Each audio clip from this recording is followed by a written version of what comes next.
Merry Christmas, everyone. It's our holiday special. Ben and I sit down today with Dr. Ryan DeCoste. Ryan is a great friend of ours and is currently an anatomical pathology resident at Dalhousie and QE2 Hospital in Halifax.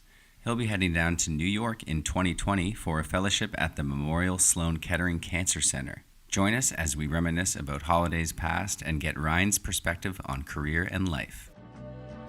Brand new kid, a brand new world.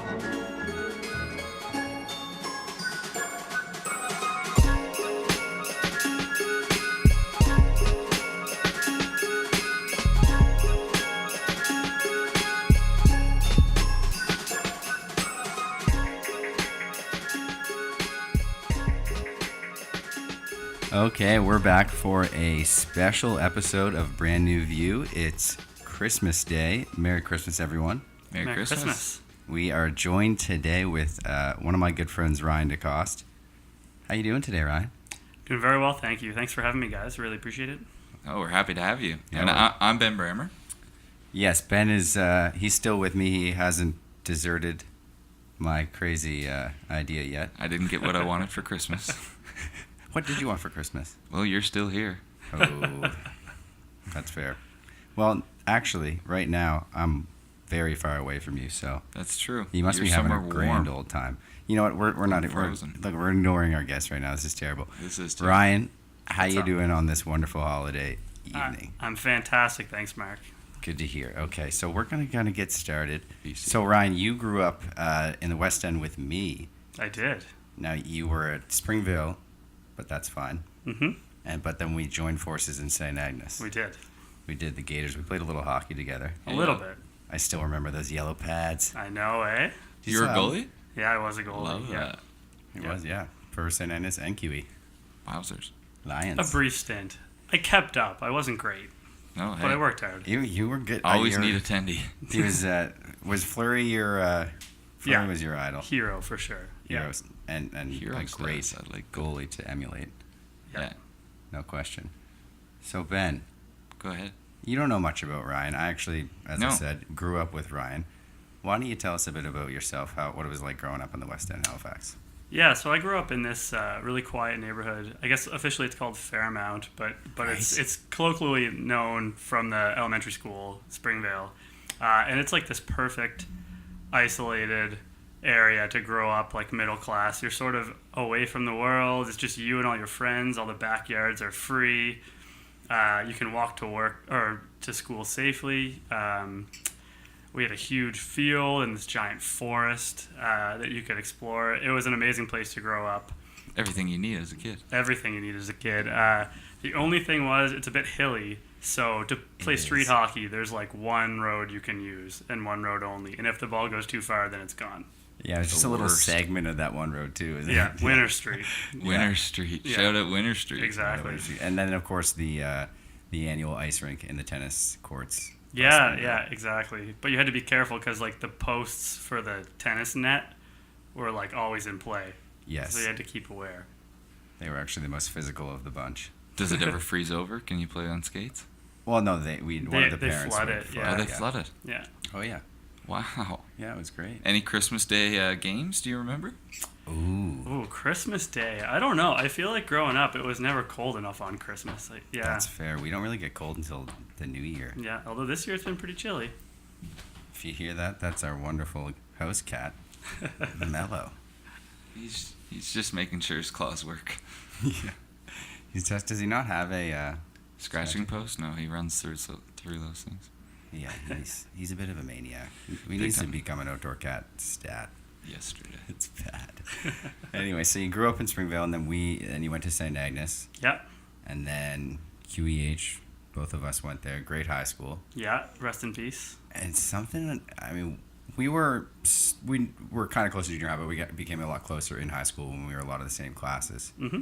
And something I always admired, because I could never do it, was just the focus and the ethic, the work ethic you brought to every subject. It didn't matter what it was. You were always engaged. And something I finally get the chance to ask is how you were able to do that. I mean, I appreciate you saying that. It means a lot for sure. I think it starts really young. Like I never really felt like I needed to develop a work ethic because I don't know, from the earliest days, I really liked to read. I loved to learn things. I was always very curious. I think it goes back, like, I grew up spending a lot of time with my grandmother. She was an ex-school teacher.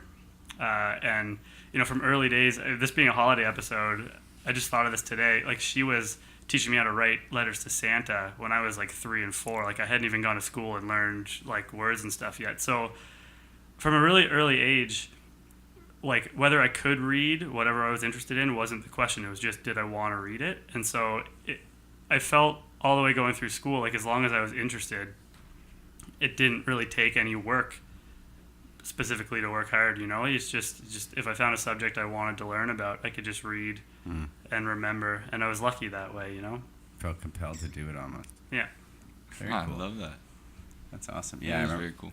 Yeah, Mr. Morrison, our bio teacher. Actually, I don't know if I want to bring that up. That's so funny. All I'm When he- thinking is the exact opposite of Mark. Yeah, pretty much. To the point where that one time in bio class when you yawned by accident, you just yawned. Yeah. And he that's was true. so taken back. He was so upset about it. And Ryan, I don't even know how you felt It was because among the most in trouble I ever got in school. So Absolutely. I was a pretty good kid. P to 12. But Mark was quite a smart kid himself. He's selling himself a bit Smart short. ass. I think your point about Mr. Morrison, it brings up another point too. Like, I can think of 1 or 2 teachers a year for the entire streak of grade school where they were all inspiring in different ways, and sometimes subjects that I didn't excel at quite as much, like English class or social studies. Just people that made you want to learn about their subject. Yeah. And I think that's another thing. Like, if you sort of strike up a good relationship with somebody who's giving you their time to teach you things, it makes you want to work harder and learn more from them. Mm-hmm. And they'll, in turn, I think, be a bit more engaging to you and encouraging. Yeah. Mm-hmm. I think it was a good use of acquired skill, of course, but obviously understanding that from an early age and not letting it go to waste. Mm-hmm. For sure. That's definitely something to be very proud of. Yeah, you got to be appreciative. I mean, from your youngest days, like, you're having all these interactions with people every day that you don't necessarily realize at the time, but they're all formative in terms of the person you're going to turn out to be, and especially teachers who you spend all your time with. Like, it's a hard job, and I was lucky enough to realize that I wanted to appreciate their work early on and really try to learn as much as I could. That's good. Not all of us understand that at a young age. We don't think they're trying to help us. We think they're trying to trap us. Yeah, they're out to get us. But that's really cool. I mean, and it seems like you have an interest in a lot of different things. Would I be correct in saying that? Yeah, I mean, I think I always found myself drawn to science and math early on. I really liked numbers, but I also loved to read the classics, and I love to learn about history. I'm still addicted to historical documentaries on Netflix in my spare time. That's awesome. I think it's important to have broad interests, especially when you're younger, because if you peg yourself too narrow too soon and you find out you don't like things later, where do you go to? So I always try to keep doors open and try to take diverse classes and cultivate diverse interests outside of school, whether it be sports or whether it be music or, going to certain camps or whatever it was, like something to just try different things. Yeah. Always have an open perspective. Yeah, I think so. It's worth keeping as many doors open as possible and giving everything you have an opportunity to a shot, I think. Yeah, especially, I mean, Mark and I grew up in pretty good solid upper middle class neighborhoods with tons of opportunities, and it's a shame to squander any of those. You got to take advantage of everything you can. Yeah. We had a lot of great teachers along the way. Mm-hmm. So when did it all start to click for you in terms of what you wanted to do after your high school days? Oh man, it's this is going to be a roundabout answer, I think, but I mean, so after high school, I went to Acadia University. I did a science degree with a major in chemistry, and that was almost exclusively based on being in love with my high school chemistry teachers, just really enjoying. Shout out Miss McCollin. Yeah, absolutely. But just they taught that subject in a way that captivated me more than even some of the other ones that I still liked. So just to be clear, there was more than one teacher you fell in love with, or was it that one teacher in particular? Well, a couple. yeah, so yeah, there's a couple. I mean, I I thought fell I in heard love you with say it. fell in love with their teaching styles. There you go, okay. Some people in our class also fell in love with them, in general. I don't know what you're talking about. So I went to Acadia. Didn't really know what I wanted to do. I thought about grad school. I thought about dentistry, but I worked in a lab there that was sort of making chemical compounds, trying to figure out if they would kill cancer cells in cell cultures. So very baseline sort of drug development type work. And I just realized I really loved the science of disease when I was doing that kind of thing. So it made me think about medical school more and more. And my lab supervisor was another one of those people that really sticks out in my life as someone who invested a ton of time in me and really believed in both my brain but my ability to work hard. And although she wanted me to go to grad school and be a chemist, she was super supportive of me trying to get to med school. And I'm sure that her reference letter was the thing that got me in the door. Among other accolades, but that's fun. That's quite the story. I mean, she sounds like one hell of a woman, and obviously you worked for every bit that you have now. Yeah, I mean, she was amazing. Such a hardworking person, devoted so much time to me, and interestingly, I think about my last year at Acadia, she had a melanoma removed from her leg, and went through some treatment for that. And it all comes full circle because although I didn't know what I was going to do, even once I got into med school at the time, it turns out I'm going to be an expert in diagnosing diseases of the skin afterwards. So it sort of all comes full circle. And I just was emailing back and forth with her last month about that, and she's a prof in the States now and asked if I'd come lecture her class someday. So Wow. yeah. Talk Very of cool. a full circle. I Holy- know, I've eh? got goosebumps. That's awesome. And that just goes to show how important those relationships are to build with teachers and professors. Yeah, I think so. And I think it's really important too. We all get busy day to day, and you can go years without thanking these people that made such a difference. But, every once in a while, something makes you think of them. And I think it's important to take those opportunities to say thank you because there's a lot of people that spend a lot of time getting me to where I am. Right. Yeah. Yeah, It's it's amazing what you're able to do with gratitude, looking back, reflecting, and understanding the journey in its entirety. Yeah. It's nice to pick out those people or those particular moments that really help get you where you are. So now we're up to Acadia. What was after that? Yeah, so towards the end of Acadia, I started applying to medical schools, knowing that I probably wanted to stay on the east coast of Canada if I could. I'm a Nova Scotian born and bred, and I didn't want to leave if I didn't have to. So I applied to Dal and was lucky enough to get a spot on my first try, which is, I mean, they say like 1 in 3 qualified people get a spot anyway. So it's a bit of a luck. It's a bit of playing the game. It's a bit of your prior accomplishments. So whatever combination of those, I was lucky enough to get in right away. And then from there, I went to medical school at Dal. I started in 2011. And I had an amazing class, very social, very mutually supportive. We gelled very well.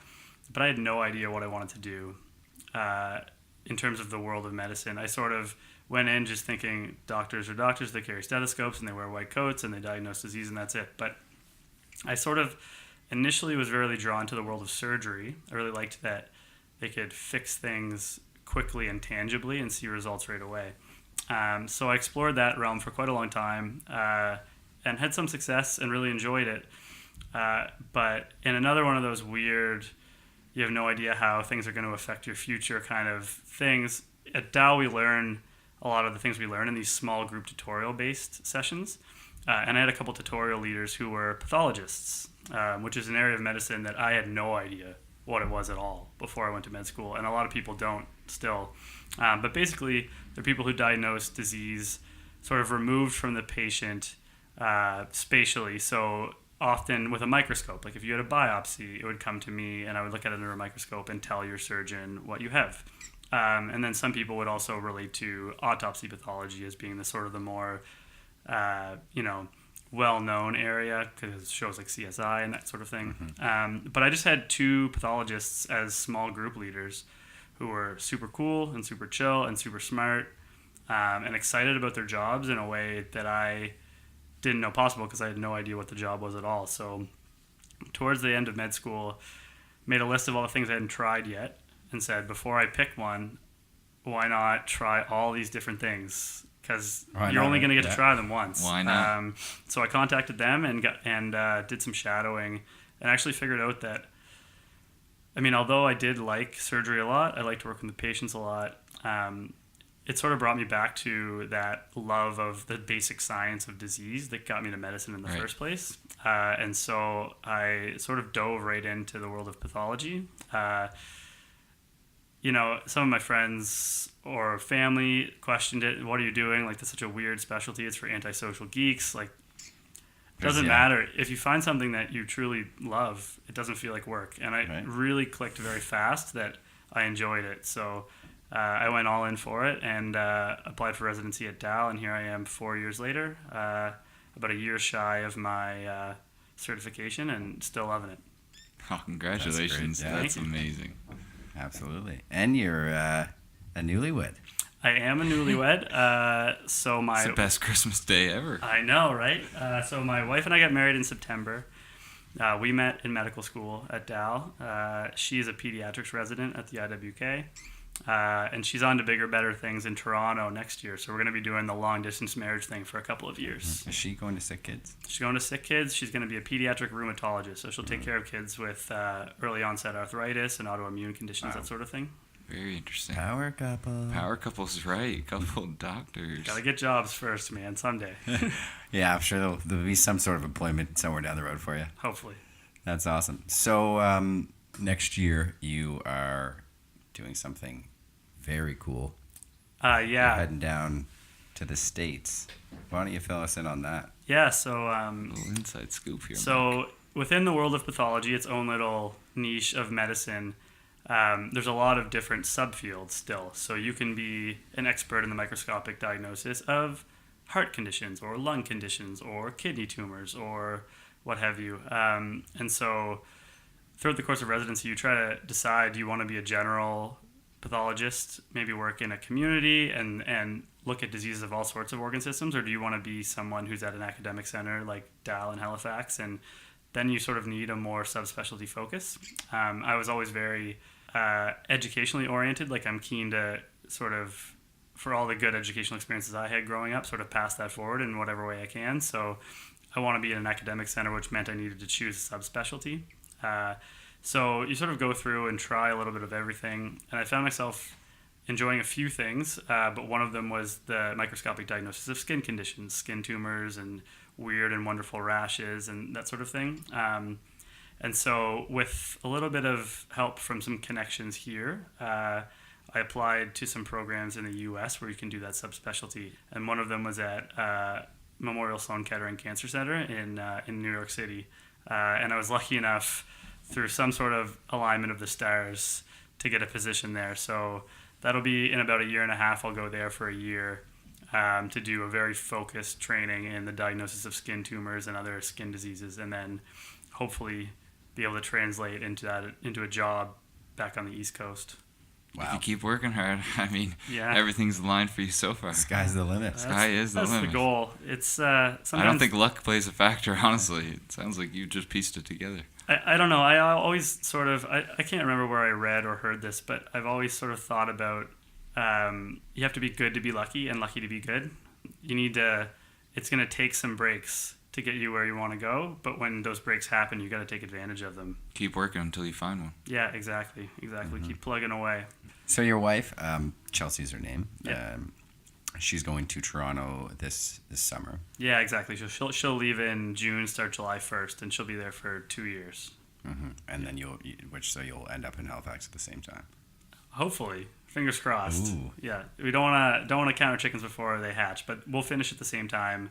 And if we can both get jobs here, that's the dream, that's the goal. It's what we've been working towards for sure. So have you started to get your ducks in a row for when you do come back home? Is that Yeah, I mean, asking too much? No. It's you always try early. I think the thing I do every day is just try to show up at work and work hard and show that I want to be there. It's the most important thing you can do is show people that you'll be good to work with later, and then word of mouth gets around.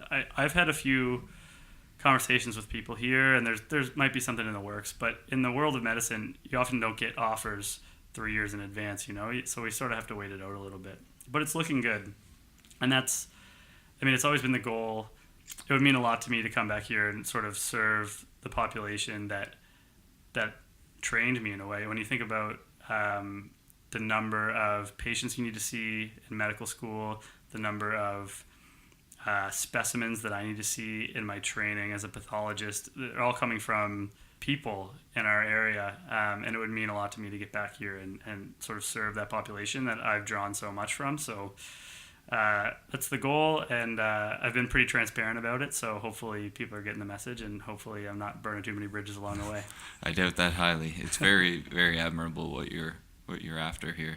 I think it would be fair to say that you take every day just like that. I mean, you tend to focus on the goal at hand and really focus on that, dive in, right? Yeah, I think, and it goes back to what I guess I said earlier, which is really cliche, but I really believe it, is that if you find something you really like to do, it doesn't feel hard to do it. Like in 4 years, I haven't woken up once and like really not wanted to go to work. And a lot of people do that every day for their entire lives. So it makes it easier when you get there to focus and say, okay, this is what I want to accomplish today. Even on a really busy day, you've got a million things on the go. If you like what you're doing, you can sort of sit down and say, this is my priority list. I'm going to get these things done. It doesn't feel nearly as much of an effort. Mm-hmm. I think when you have this overall goal or career that's so important to you, anything that falls under that umbrella, and it may be very tedious work, very hard work, but if it's towards that goal that means a lot to you, then you just do it. It just feels like nothing. Yeah, I think so. I'm not going to say that reading textbooks like all night is like my favorite thing to do, but I know that the knowledge will benefit me when it comes to doing a job that I love and serving patients, which is the most important thing. So it's all about perspective. And my job's challenging, and it's rewarding when you learn new things, and it's rewarding when you can, although I don't see patients anymore on my own, I often answer really complicated questions for their doctors, their surgeons, that help them make treatment decisions. And so I feel I get a lot of sort of gratification out of learning a little something extra that's going to help me do that better next time. And so you just pick one of those moments a day or one a week where you're like, it felt really good to help in that situation. I felt like I really learned something from it, and it keeps you coming back. That's the job everyone looks for. Yeah, Absolutely. Well, I shouldn't generalize and suggest everyone, but certainly on this side of the couch. Yeah, definitely. With your work ethic, were you able to transfer what you learned at other jobs into what you're doing now? Yeah, if I look back, a lot of my early jobs were like retail. I worked at a Roots. I worked at a golf store. And in those... Very busy around this time of year. Yeah, exactly. In those settings, I worked with people I liked. I learned to work in a team well. I learned to interact with people well. So I think those are all transferable skills. I wouldn't say that I applied the whole of my work ethic to those jobs. There were definitely days when I, didn't love the grind of just trying to sell clothes to people or whatever. But there's something you can take from everything. I think, though, then I moved on to Acadia and got the job in the lab that I was talking about earlier. Mm-hmm. And then you're learning how to solve problems, how to approach challenges, how to learn complex material in an efficient manner, basic science concepts that are applicable to the world of medicine, all those things. And that job was a lot more engaging because it required a lot more sort of intellectual power, I guess. You needed to think a lot more about what you were doing. And so I took a ton from that job, including work, like learning how to work efficiently into medical school. And then little pieces of those other sort of menial jobs, like, human interactions and how to work in a team and those sorts of things. It's important to know how to deal with other humans, especially in a sales setting. Yeah, definitely true. Yeah, absolutely. So I noticed somewhat of a theme as you grew up. The people that you've looked up to or the people you respected, whatever they're interested in, a lot of times you'll look at that and say, is that something I might be interested in? And do you still apply that? Yeah, I think so. I'm really lucky where I'm working now, where I'm training, in that all of my bosses are brilliant and lovely and super good to work with, and all love their various little worlds within our job. And so it actually makes it hard to focus, because every time one of them seems to really be enjoying their job, it makes you want to do their job and learn from it. But I mean, I think that's a good problem. It's good to keep diverse early. You don't want to narrow yourself to one single focus until you've given as much effort to trying as many things as you can, I think. And so I definitely still look for people who are passionate about their little worlds, whatever they may be, and try to learn something from that. I think that's a great practice. Definitely, it seems to be working for you. When you were a kid, and not to circle back, but your passion wasn't always medicine. What did you think you were going to end up as? NHL hockey player. I was gonna wear a Martin Brodeur style goalie helmet for the rest of my life. Love it. Yeah, you should see Marc Boudreau right now, folks. He is a massive New Jersey fan. Go Devils, go. But then, I mean, after that, I actually spent quite a lot of time growing up thinking I might want to be a teacher. And in hindsight, I think I would still love that job. But I'm just going to apply it in a different way. If I get a job in a teaching institution in the world of medicine, I'll still get to teach people, whether it be one-to-one or in a lecture scenario or that sort of thing. But I think for a lot of my childhood, once I realized the NHL goal was probably not quite so realistic, like right around age 12, when you're not making AAA teams, you're like, yeah, my ship's probably sailed. I thought I'd teach high school and coach hockey and that sort of thing, and would still be a great job. But I don't know. I just sort of kept following my greatest degree of interest, whatever it may be, and not really asking what job it would end me in until I applied to med school. You know, it was always just about, this is the subject I enjoy the most. I'm going to learn more about it and see where it takes me. I love that approach. It's very day by day. Yeah. Always keeping an open mind. Very realistic. Yeah. So your day starts pretty early. Yeah. Speaking of day to day. It's by choice, I would say, but I'm up most days by 5:30, 5:45. Try to do something physically active in the mornings, and then I like to get to work by 7:30 or so. You know, I don't know. Some people are night owls. I'm a morning person. So I get my best work done in like the 2 hours before work actually gets busy in the morning. So work about 7:30 or 8, you know, finish 5 or 6, come home, do a little bit of studying, etc. Crush some Netflix before bed, do it all again the next morning. Yep. Have you finished The Office yet? Oh yeah, big time. It's funny, my dad used to say that those that rise early get to see the most owls because they're sleeping. I like that. Ooh. Yeah. I'm gonna steal that. I can credit him. You can keep it's interesting because we went fishing a lot early morning where it would be quite dark, and we would see this huge, like, kind of, it didn't look like a bird almost, but it looked like just a huge shadow almost taking off, and it'd be this owl that would just be like startled, taking off quickly. But they're so big when you're that close to them. Mm-hmm. We'd be walking the river, me to Ryan away, 5 feet, and they were huge. When they take off and fan out, they're majestic. Holy. Yeah. Anyway, sorry. No, it's good. I liked that. You can steal that, though. I'm gonna steal that analogy. It's also the best time to play golf, and I'm a big golfer, so it's another good motivation to be up early. That fresh morning air. Yeah, dew on the grass. Yep. Nobody is out there. You can get a round in before a lot of other people start their day too. So if you're somebody who's driven by a desire to be productive, like I find myself, to the point of being, you know, a little bit OCD at times, it's a great way to like maximize your day. Mm-hmm. I used to work at a golf course, so I really enjoyed it. We would start our days that early, and I love getting up early. Mark knows that, but yeah, I'm more of a night owl, but I try to be more of a morning person, and it feels great getting that full day in. I mean, with editing now, I'm staying up all hours, but it really does feel great to get up in the morning.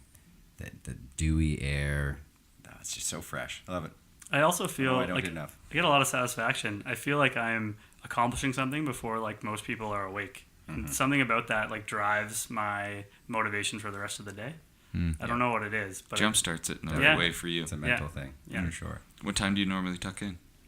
Like 10, pretty hard 10. Like I'm not much of a I've never done a single lick of productive work past 9 p.m. ever. So there's like I just can't do it. Yeah. I'm not capable. So So that's when you get the hour Netflix and call it a night. right to bed, yeah. And it's another, in hindsight, it's a good reason I chose the specialty I chose, because a lot of my friends are up all hours of the night in their medical professions, but I'm in a lucky one where I spend most nights in my bed feeling pretty good. So for me, who is very productive in a standard sort of day and not very productive at night, it's probably best for me and my patients. Yeah. Well suited for it. Yeah. You seem like you found yourself in a perfect spot for you. I think so. I don't know that there's one right answer to anybody's sort of career path. I think you just got to chase the things that you find satisfying, and you got to ask yourself, if you're doing something you don't like, what could you do differently, and just go with what works, question what doesn't, learn from your mistakes, all these cliches, but honestly, I found myself in a place where I love going to work every day, and it's just because I kept following what seemed to interest me most. I'm thinking we've heard an awful lot of stars aligning, and the story has been amazing. But I want to hear, has there been many struggles? Yeah, I mean, admittedly, I've been very lucky. Things sort of lined up along the way.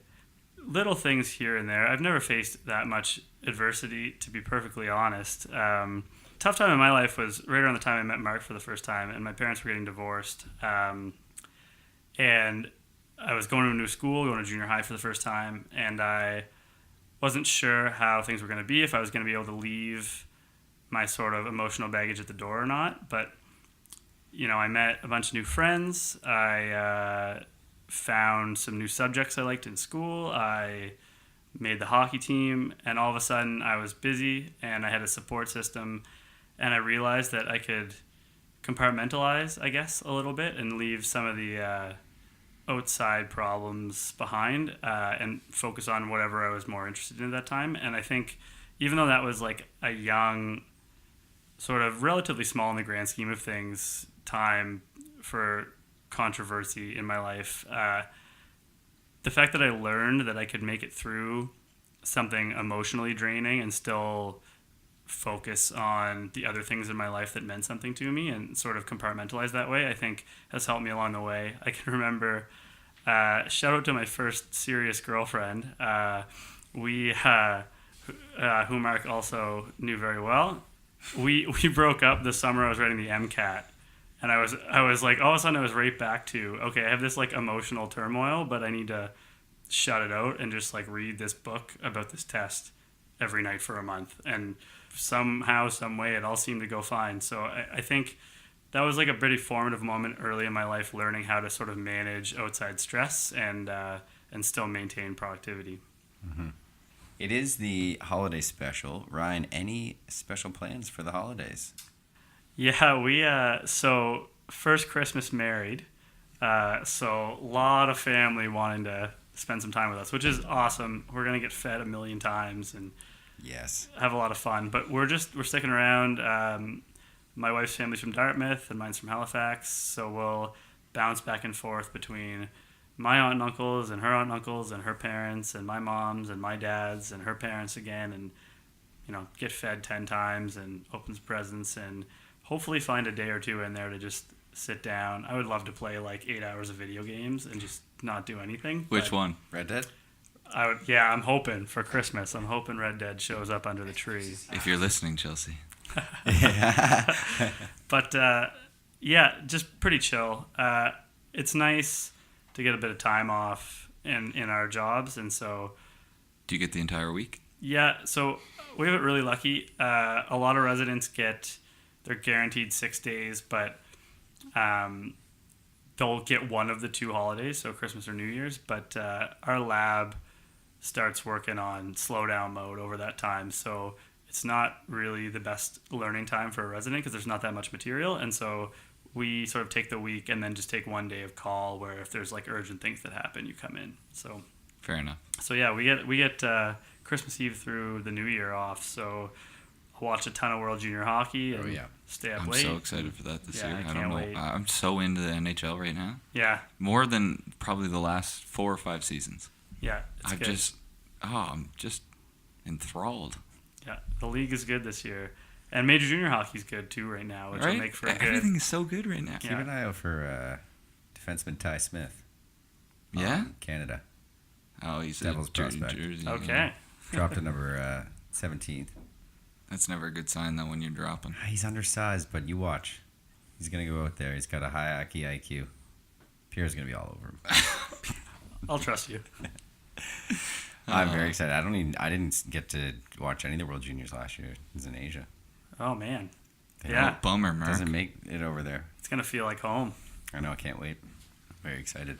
I'm so excited. And we're getting Seattle in a couple of years. 32 teams. It's so cool. Finally. That is exciting. Progressing. They're a great sports city. I liked where we were going with the Christmas. So you get a little time off. Yep. Any New Year's plans? First New Year's as a married couple. And we've got nothing yet. Nothing planned, eh? No we- parties? No, I mean we have nothing in the books. It's open, but we're just Gonna enjoy that for what it is. we sort of forgot to make plans, Yeah. you know, and that's okay. Like if a fun opportunity comes up, it'd be great. If not, we'll just hang out at home or hang out with some friends and keep it chill. Nothing wrong with Play that. some games, couple drinks. That'll be fun. So, And Mark, you're in Tampa. Let's hear how that's gonna go. yeah, I'm in Tampa as we speak. Pretty excited to go to a few Lightning games and enjoying the hot weather. I'm going to be nice and tanned when I get back. How do you What feel about you, about Ben? that, Ben? Pretty good. You're in our wonderful, beautiful province, Prince Edward Island. Yes, I am going home to the bright red mud. I don't know if you can tell, but I have an accent still a little bit from the island. A little I bit don't of know a about twang. that. I think he lost it.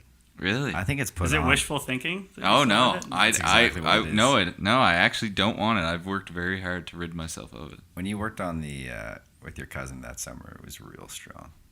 That's fair. Yeah. I'm very excited to go home to PEI. My parents, they just built a new home in Stanley Bridge, so this is going to be our first Christmas there. My sister comes home from the Bahamas with her husband, and is their first Christmas as a married couple. So a lot of firsts on wow. our end as well. That's awesome. Yeah, I get to celebrate it with family this year, and they get the attention, so it's perfect. I get to show up late and leave early and have a whale of a time. It's going to be awesome. When do you come back to Halifax? Should be back Saturday the 28th. Not too long from now. Not too long. I'll be back. We'll convene our meeting about New Year's plans later. I like that. Love it. Sorry, guys, I'm not back till the 2nd. I have to work Thursday or Yeah, you don't have many days off. yeah. Do you? I only have the week, and then I'm right back to work. I had to book quite a bit of time for coaching and bachelor parties. Mm-hmm. There you go. That's fair. Good reasons to take time. Yeah, it stuck with me whenever you suggested you would like to coach. Do you still have any aspirations of doing that? Yeah, I think so. I always thought I'd coach like minor hockey probably. I'd love to get like a Timbits team or something like that. We'll see how it goes. Handful. Yeah, for sure. But I love kids. I'd like to give back. I'd like to get myself sort of back into the game a bit. But for the next couple of years, I'm going to be a little all over the map. So it might have to wait. Wait a bit. Those Now, couple of years. That Timbits team you're going to coach, is there going to be a player with DeCoste on the back of the jersey? Oh, we'll see about that. That's 2 years of long distance marriage. We're gonna have to pump the brakes on the. My mom's gonna hate listening to that, but pump the brakes on the little ones for a few more years probably. Once you're settled down, you don't want to have that fast-paced lifestyle. That's all going on. No, and it's all about. I mean, for us, we met as very career-driven people, but now we know that eventually we want family life to be the priority. But we're still lucky enough to be young and have good things going in our careers. So we're going to chase them a little bit, try to make our dreams come true, and then settle back into the go hard in the family life kind of thing afterwards. I think it's one of those things. There's a lot of jobs out there these days. The ones that are I would imagine are truly rewarding take a bit of grind when you're first getting into it. When you're young, they take some grit, some perseverance, and some sacrifice. And you have to be able to see your sort of long-term goals as well as your short-term ones. But I don't know, for us, it's worth, a lot of our family looks at us and they just shake their heads. They're like, what are you guys doing? 2 years of long distance, and you've worked so hard already, and you're giving it all up. And we don't feel that way. We feel like we're doing it to gain like meaningful, satisfying lives that will allow our life outside of work to be that much less stressful and that much more enjoyable as well. So I think it's the same, like, I don't know, if you're an entrepreneur, you got to grind when you first start. If you're a lawyer and you're articling, it's a really hard job for a while. If you're an accountant and you're going to write the UFI, you're studying all the time on top of mounds of paperwork. You know, it's a lot of jobs. Those are just ones that I have friends who have gone through. There's a ton of jobs, though, where you got to make a sacrifice early, and we're in a good position to do that. I just love the clarity that you've got going on. Yeah, I don't know. It's a lot of it is hindsight. You know, like when I was going up through all of this stuff, I was just taking it day by day and whatever. But when you look back on it, you sort of realize, you know, what efforts you made in the past were worth it to get you where you are, and it sort of motivates you to put in a little more work to keep going with your ultimate goal in mind. What was it like leading up to being on the podcast? Did you reminisce and think back all day, or was it something that you were comfortable doing off the cuff? Yeah, I mean, I was thinking a little bit about the fact that, you know, I definitely found a career that I'm really passionate about. And so in that way, I sort of meet your criteria. But in some ways, you know, I'm not very entrepreneurial. I took a path that a lot of other people have taken. And so I wanted to find a way to talk about, although I didn't sort of blaze my own path necessarily, there's a lot of things that happened to me along the way that I took little bits and pieces from. And I think no matter what career you're going to pick, it's important to like look back and reflect on those moments. So just, I spent most of my time leading up to this podcast just thinking about the people who meant something to my journey, whether they be teachers or professors or physicians, or my grandmother teaching me to read and write before school started, or I even thought about like my parents when I was younger. My dad always likes to tell this story that he'd go to parent teachers and he'd walk in the door and they'd say, "Oh, Ryan's like such a lovely child," and he'd be like, "Yeah, I know, I live with him. Tell me how he's doing in school." Like he always cared that I was giving it my all, and if my all wasn't as good as it turned out to be, that would have been fine.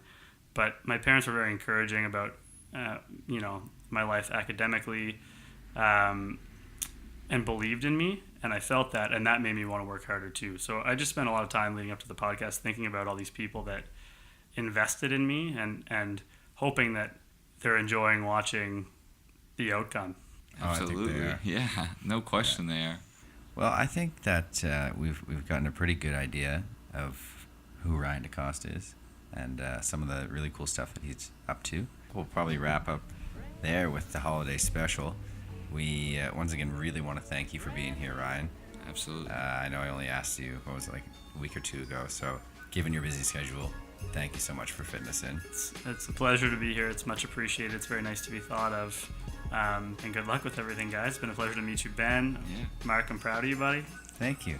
Appreciate that. That's awesome. That means a lot, actually. I've honestly admired everything you've done. It's been awesome. All the accomplishments. You're an inspiration. I think it might be a nice time for me to add in that this podcast has really allowed these type of moments to occur, where I've never seen that in any other workplace thus far in my career. People supporting each other so honestly and candidly, like, it's amazing. The support is overwhelming, but It's been great. just to hear how two people can sit across from one another, you know, very commendable, and, you know, obviously happy to see each other doing well. It's People helping people. That's people what we helping want, people. It's beautiful. Right? All right.